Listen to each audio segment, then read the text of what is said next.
Personne ne se souvient du jour exact où elle est arrivée dans l'équipe. Elle n'avait pas fait de bruit ni provoqué de scène. Juste une silhouette fine, silencieuse, qui déposait des caisses de matériel médical sur les étagères métalliques de l'infirmerie mobile entre deux blagues lancées par les autres. Il l'avait d'abord appelée la civile ou la fille de l'intendance, selon l'humeur. Elle s'appelait Claire Vernet. 32 ans, cheveux sombres noués en chignon bas, blouse kaki toujours impeccable, mains toujours en mouvement. Officiellement, elle était logisticienne sur la base avancée de Saint-Michel, une garnison alpine du sud-est de la France. Sa mission était claire: réceptionner les colis, vérifier les stocks de pansements, charger les sacs pour les patrouilles en montagne. Rien de plus.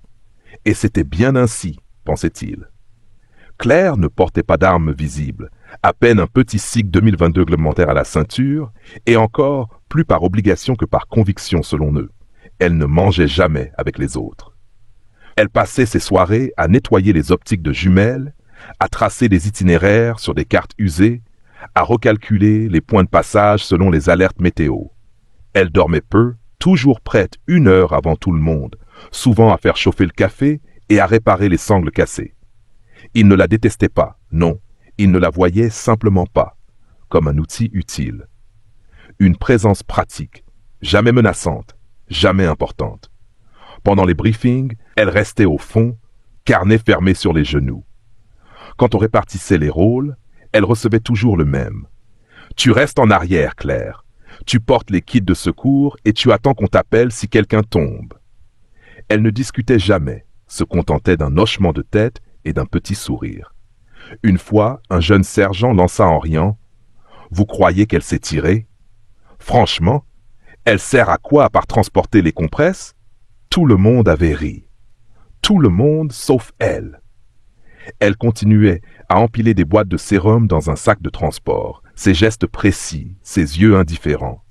Personne n'avait vu la manière dont elle vérifiait chaque mètre de terrain. Personne ne s'était interrogé sur ses relevés d'altitude ou ses croquis détaillés des vallées.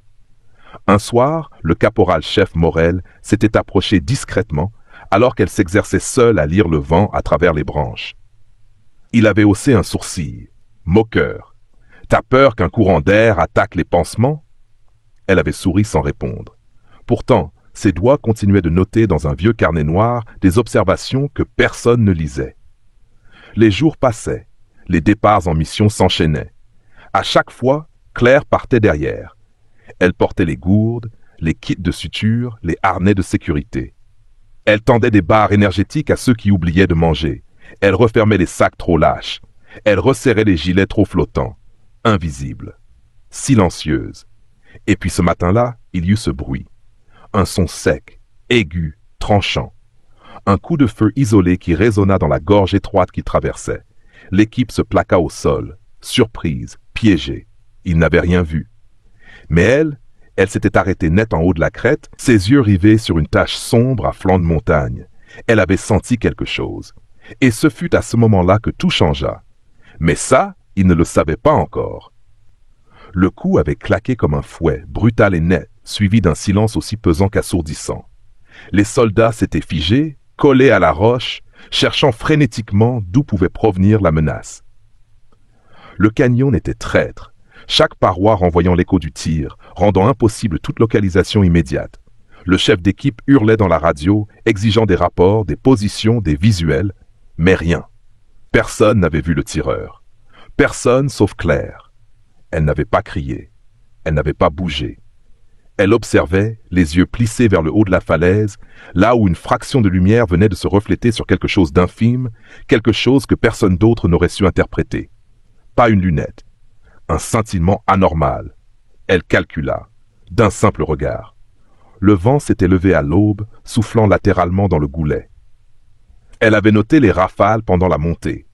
L'humidité s'était fixée sur les pierres plates, ralentissant la propagation sonore, mais modifiant l'écho dans les creux. Le tireur avait tiré de là-haut. Trop confiant. Il pensait dominer. Et il dominait en effet.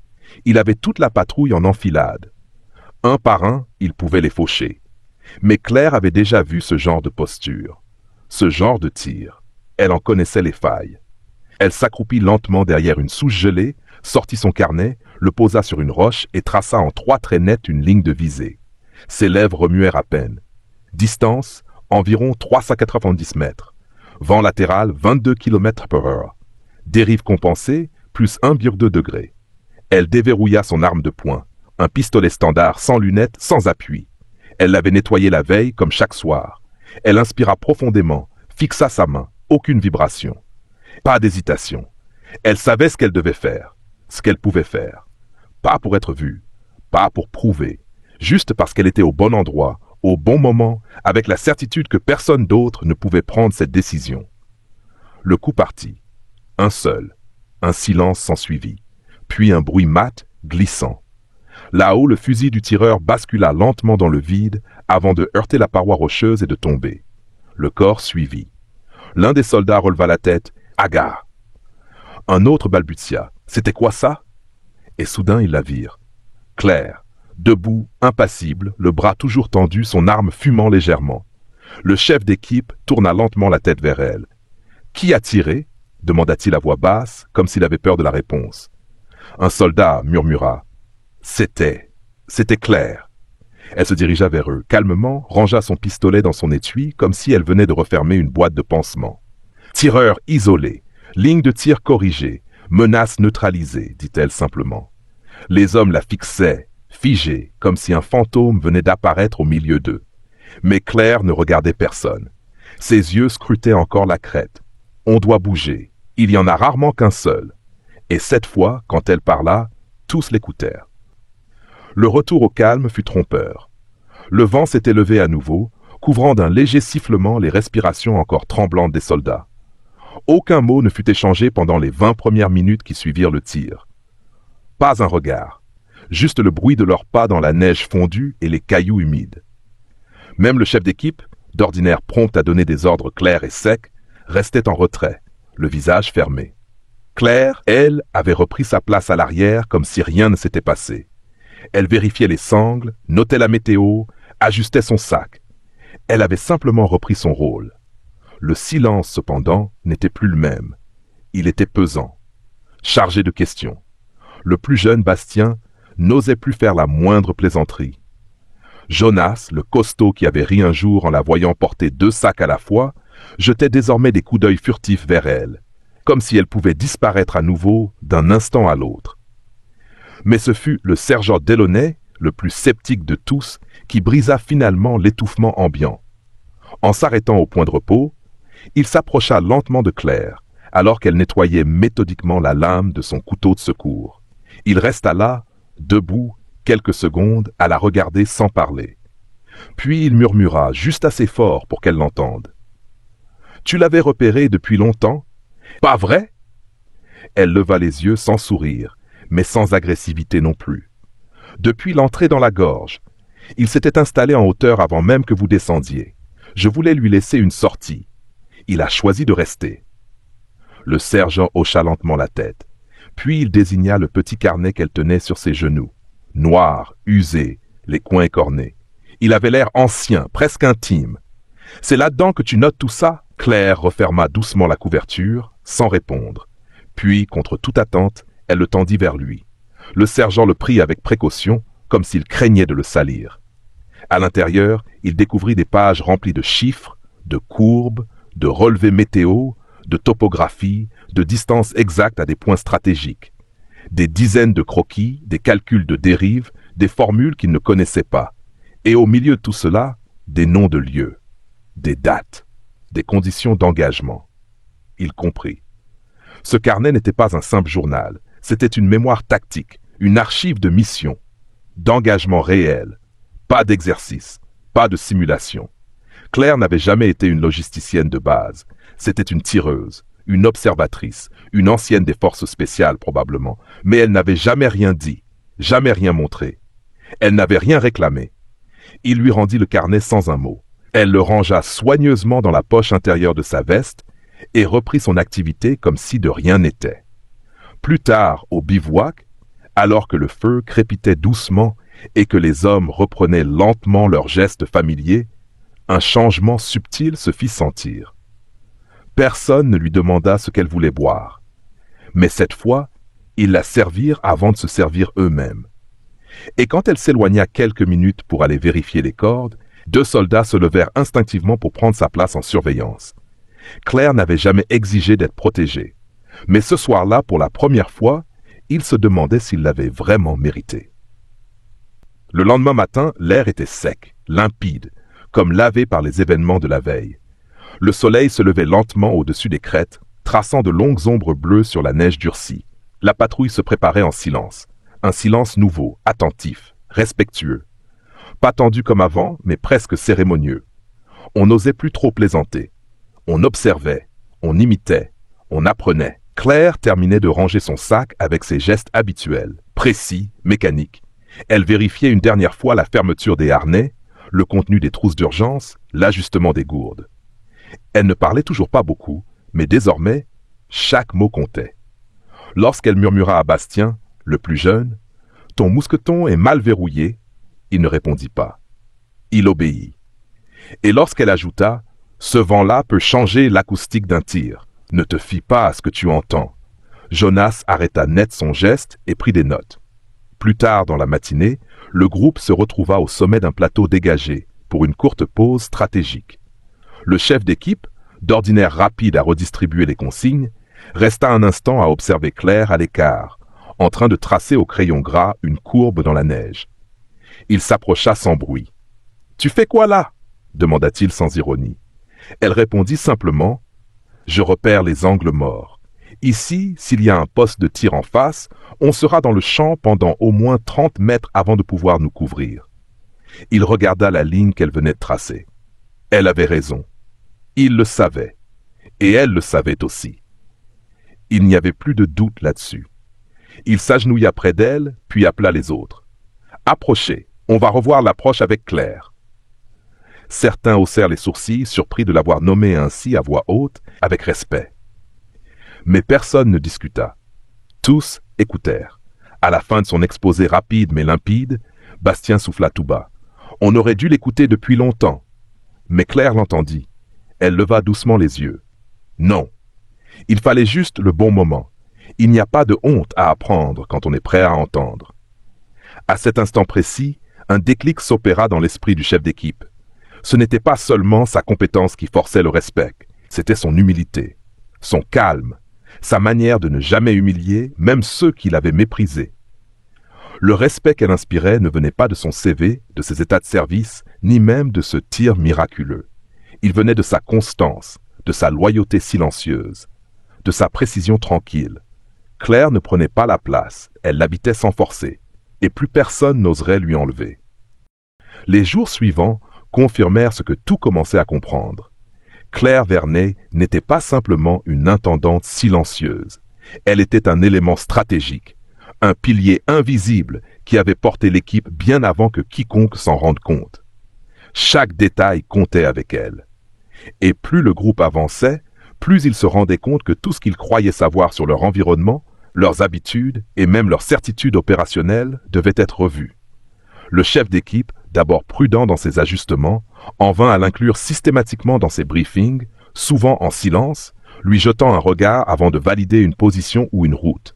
C'était une nouvelle forme de commandement, non hiérarchique, naturelle et étonnamment efficace. Ce fut lors d'une mission de reconnaissance au nord du secteur, dans une zone semi-boisée, que le groupe comprit à quel point Claire était devenue irremplaçable. Une sortie simple, supposée sans risque, juste une vérification de terrain. Mais alors que tout le monde marchait d'un pas tranquille, elle s'arrêta net. Pas un mot, juste un geste, lent, sec. Le poing levé. Ils se figèrent immédiatement. Elle regardait droit devant elle, à peine un souffle dans la gorge. Le silence s'étira. Puis elle s'accroupit lentement et pointa à un endroit précis entre 2 arbres, un fil, presque invisible, tendu à hauteur de genoux. Un piège rudimentaire mais potentiellement mortel s'y déclenchait. Tout le monde pâlit. Personne ne l'avait vu. Même Jonas, qui passait souvent en tête et se vantait de son œil de lynx, s'approcha en tremblant. « J'ai failli marcher dessus », murmura-t-il. Claire se redressa. « Tu n'es pas censé le voir. C'est exactement pour ça que c'est dangereux. » Puis elle ajouta doucement, presque pour elle-même. « Le danger, c'est ce qu'on pense connaître. » Ce jour-là, la patrouille mit 2 fois plus de temps à parcourir la zone, mais chaque pas était désormais accompagné d'un regard vers Claire. Elle guidait, elle enseignait, sans jamais hausser le ton. Un geste, un regard, une indication à la craie sur un tronc. Le soir, au bivouac, personne ne joua aux cartes comme à l'habitude. Ils restèrent autour du feu, plus calmes, plus attentifs. Claire nettoyait ses lunettes de visée et traçait des relevés dans son carnet. Bastien s'approcha timidement. Il avait son propre petit carnet vierge à la main. « Tu pourrais me montrer comment tu fais pour lire le vent ?» Elle leva les yeux, surprise. Puis elle hocha lentement la tête. « Bien sûr, mais commence d'abord par m'écouter respirer. » Il fronça les sourcils, perplexe. « Respirer ?» Elle sourit pour la première fois depuis des jours. C'est comme ça qu'on commence à entendre le monde, et autour d'eux, sans qu'un mot ne soit dit, d'autres se rapprochèrent aussi. Jonas, Delaunay, même le chef d'équipe. Ce soir-là, pour la première fois, Claire enseigna. Et tous, sans exception, l'écoutèrent. L'aube se leva sur un silence presque sacré. Les ombres des montagnes s'étiraient comme des géants endormis, et la brume couvrait encore les creux, donnant à la vallée une allure irréelle. Ce matin-là, la routine avait changé. Personne n'attendit que Claire prenne l'initiative. Ce fut Jonas qui demanda en premier. « Claire, tu penses que ce passage est trop exposé au vent latéral ?» Puis Delaunay ajouta. « Et ce replat, tu le sens comment pour poser un point d'observation ?» Pas de moquerie, pas d'ironie, juste des questions sincères. L'équipe s'était ajustée à elle, naturellement, lentement mais sûrement. Comme on finit par comprendre que la note la plus discrète est aussi celle qui donne toute sa force à une mélodie. Claire répondait toujours avec précision, sans détour, mais jamais pour dominer, juste pour éclairer. Elle ne s'était pas transformée en chef. Elle était restée Claire.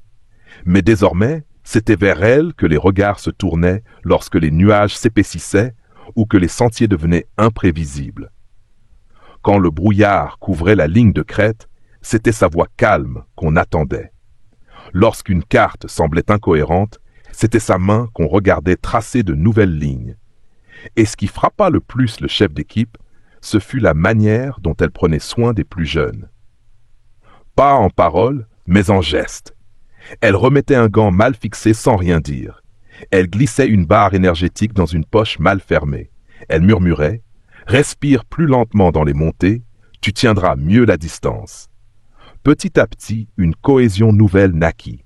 Pas celle de l'armée stricte, hiérarchique, mais celle d'un groupe qui s'était vu sauvé, guidé, enseigné par une personne qu'il avait d'abord ignorée. Cette cohésion-là était plus forte que toutes les règles. Un soir, autour du feu, le chef d'équipe se leva lentement. Les autres cessèrent de parler. Claire, accroupie, griffonnait encore dans son carnet. Il s'approcha et tendit, sans un mot, un fusil d'entraînement. Elle le regarda, surprise. Il ajouta simplement « Demain matin, c'est toi qui prends la tête de l'exercice de tir. Je veux que tu leur montres ce que tu sais, officiellement. » Claire resta figée quelques secondes. Puis, lentement, elle acquiesça d'un simple signe de tête. Rien d'ostentatoire. Pas de sourire. Juste l'acceptation silencieuse de quelque chose qui lui avait longtemps été refusé. La place qu'elle n'avait jamais réclamée, mais qu'elle avait méritée à chaque pas, chaque regard, chaque décision. Ce soir-là, elle ne dormit pas tout de suite. Elle resta éveillée sous sa bâche, le carnet ouvert sur les genoux, la lampe frontale diffusant une lueur douce. Et si quelqu'un s'était approché assez près, il aurait entendu les mots qu'elle souffla doucement, presque pour elle-même. Demain, ce ne sera plus pour protéger, ce sera pour transmettre. Il faisait encore nuit quand Claire s'éveilla. L'air était glacial, mordant, mais elle bougea avec la même fluidité que toujours, comme si le froid ne l'atteignait pas. Pourtant, quelque chose avait changé. Ce matin-là, ses gestes étaient un peu plus lents, non par hésitation, mais par conscience. Elle savait que ce jour-là, elle ne serait pas juste en arrière, pas juste dans l'ombre. Elle allait marcher devant, pour la première fois, non pas pour prouver quoi que ce soit, mais parce que les autres avaient besoin de ce qu'elle savait, et que désormais, ils étaient prêts à l'écouter. Lorsque le groupe se rassembla autour du pas de tir improvisé, en haut d'un plateau balayé par un vent sec, ils étaient tous là, même les plus réticents des jours passés. Bastien serrait son carnet vierge contre lui. Jonah tenait son fusil d'entraînement comme un élève prêt à apprendre. Le chef d'équipe gardait les bras croisés, silencieux, mais son regard n'était plus celui d'un supérieur. C'était celui d'un homme qui avait compris la valeur d'une présence. Claire s'avança sans précipitation. Elle posa son vieux carnet en cuir au centre d'une table de fortune, entre les munitions et les cartes topographiques. Elle l'ouvrit lentement sur une page dense de notes et de lignes. Puis, d'une voix posée, elle dit « Aujourd'hui, on ne va pas seulement tirer, on va apprendre à voir. » Ce fut le début d'une leçon qu'aucun d'eux n'oublierait jamais. Elle leur montra comment écouter la densité du brouillard, comment repérer le souffle du vent en observant les herbes courtes sur les pentes, comment anticiper la dérive d'une balle en fonction de la température ressentie, comment détecter un reflet anormal dans une optique. À chaque explication, un déclic. À chaque démonstration, un respect plus profond. Mais ce n'était pas seulement ce qu'elle savait qui impressionnait. C'était sa manière de transmettre. Simple, précise, jamais condescendante. Claire parlait peu, mais chacun de ses mots portait. Et quand elle mit en position Bastien pour son tir d'essai, ce fut elle qui plaça sa main sur son épaule, ajusta son angle, murmura juste à l'oreille, ne vise pas pour toucher, vise pour protéger. Bastien tira, et pour la première fois toucha juste. Les autres suivirent. Un à un, ils prenaient position. Et toujours, elle les guidait. Comme si, depuis le début, elle avait préparé cet instant. Une leçon silencieuse qu'elle portait depuis des années. Le soir, ils gravèrent une nouvelle phrase sur le panneau de repos, juste en dessous de l'ancienne inscription. Celle qui tient la dernière balle. Ils ajoutèrent « Celle qui nous a appris à viser juste ». Et Claire, en les voyant faire, baissa les yeux, referma son carnet et murmura pour elle seule « Maintenant, vous voyez ». Les jours qui suivirent prirent une autre couleur. Rien n'avait été officiellement annoncé, aucune médaille n'avait été remise, aucune cérémonie ne marqua la bascule. Mais dans les regards, dans les gestes, dans les silences, tout avait changé. Claire continuait à marcher à l'arrière parfois, oui, mais jamais seule. Un soldat restait avec elle, volontairement, pas pour la surveiller, pour apprendre, pour observer. Elle n'était plus celle qu'on oubliait au fond du convoi. Elle était devenue le point de repère. Discrète, essentielle.